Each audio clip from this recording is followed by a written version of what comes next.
O RB Notícias está apresentando hoje uma conversa ao vivo com o deputado Frederico Dávila, do Agronegócio, deputado estadual pelo PL São Paulo.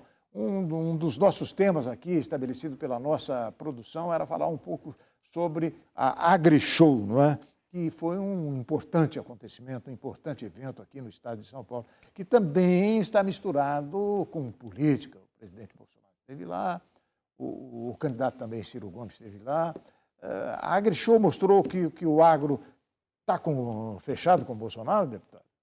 Mais do que mostrou, né, irmão? Tanto você vê, o presidente foi aclamadíssimo lá durante durante e após a abertura, né? Nós chegamos lá um pouquinho antes da abertura, participamos da abertura e depois o presidente foi lá abraçar as pessoas que estavam ali. E depois nós vimos o fiasco que foi a visita dos demais pré-candidatos que nós temos lá. O Dória até participou bem lá, até foi tudo de uma chama certa forma, público bem recebido. controlado.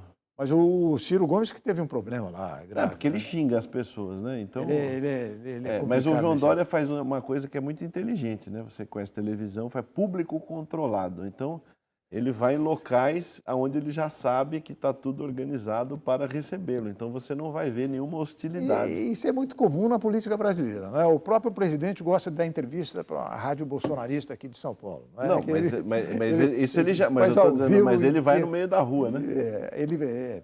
Mas, olha, não apenas no aspecto político, o evento de Ribeirão Preto foi importantíssimo no aspecto desenvolvimento tecnológico da agricultura. Foram 2 anos, né, irmão, que nós ficamos sem AgriShow presencial, exatamente.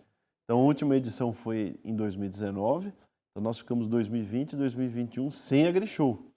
Então, você imagina que se você somar o fim de 2019 e o início de 2022, são 2 anos e meio, né?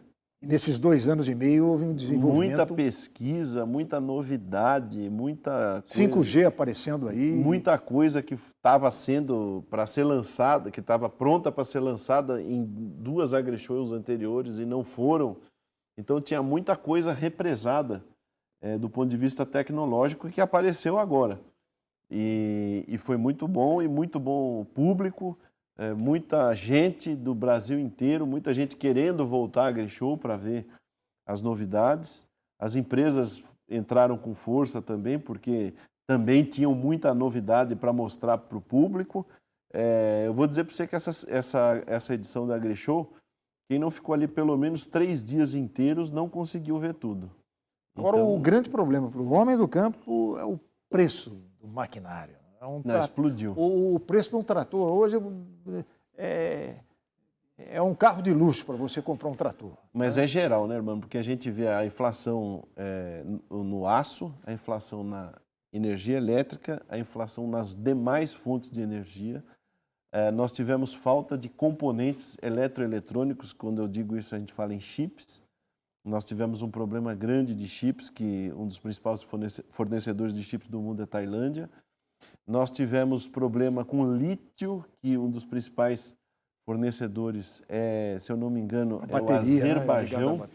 É um daqueles repúblicas soviéticas antigas. Isso sem falar no questão do adubo. Então, aí... Por conta fertilizantes, nós tivemos uma crise de containers, nós tivemos uma crise de frete marítimo, nós tivemos um aumento violento do custo da energia na Europa, onde muito se produz derivados de petróleo, que são os nitrogenados. Por exemplo, na Noruega se produz muito adubo nitrogenado, e tudo isso entrou em cadeia, né? A maior parte do fósforo consumido pela agricultura brasileira vem do Marrocos. Então, você precisa de transporte marítimo e energia para transformar a rocha em fósforo. O senhor usa ureia na sua fazenda? Usa. E o preço da ureia? Explodiu. Mais do que ureia, cloreto de potássio. Cloreto de potássio, para vocês entenderem, é a base da sanidade das plantas, né? E o maior produtor de cloreto de potássio do mundo é o Canadá. É o chamado adubo de raiz, é esse? Um dos, porque a gente usa o NPK, né? Nitrogênio, fósforo, potássio, que é os 3 grandes macronutrientes, depois tem cálcio, enxofre e magnésio, que são os macros secundários. Mas o cloreto de potássio saiu de R$ 1.800 a tonelada para R$ 6.300 a tonelada. Então você pode imaginar o que significa isso. Então nós temos o maior produtor é o Canadá, aí depois nós temos 2 grandes produtores, que é a Rússia e a Bielorrússia. A Bielorrússia está sofrendo sanções desde antes da guerra da Rússia e a Rússia sofrendo sanções agora. E aí eu queria cumprimentar, pela iniciativa da ministra Tereza Cristina, do presidente Bolsonaro, que também concordou, de levar a OMC e também a FAO, na ONU, né, dizendo que fertilizantes é uma questão de segurança alimentar. E por que não produzir aqui no Brasil, então? O governo federal, no caso Bolsonaro, está preocupado com isso? Porque a maior reserva de potássio do Brasil está na região de Altazes, que é a divisa do Amazonas com o Pará, e lá tem reserva indígena, Parque Nacional de não sei aonde, etc. e tal, com 500 mil ONGs em cima, dizendo que você não pode tirar uma folha de uma árvore. E fazer mina de extração de potássio não é que nem você comprar um carro que você enfia a chave, vira e liga o motor e sai andando. Se agora, às 7h01 da noite, você falar que está autorizado fazer a mina, a extração do potássio lá em Altazes, são pelo menos, hermano, 3 anos, 4 anos para colocar isso em operação. Sem falar o problema do transporte, né?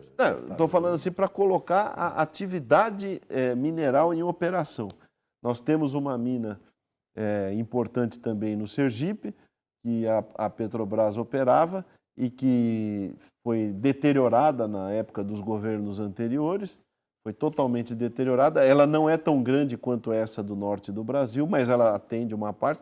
O Brasil pode ser autossuficiente em vários recursos minerais, só não é por conta da tara ambiental de certas ONGs e de certas pessoas e de pressões internacionais travestidas de preocupação com o meio ambiente, que não tem preocupação com o meio ambiente coisa nenhuma, apenas servem de mecanismo de pressão comercial contra o Brasil.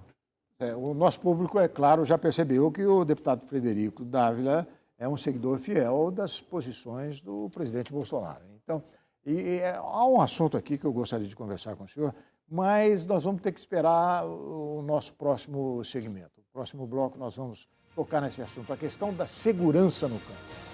E é algo que também chama a atenção das pessoas e também preocupa muita gente. O RB Notícias, hoje, conversando ao vivo aqui com o Frederico Dávila, deputado por São Paulo, deputado estadual de São Paulo. Nós voltamos em seguida. Fique com a gente, daqui a pouquinho voltamos.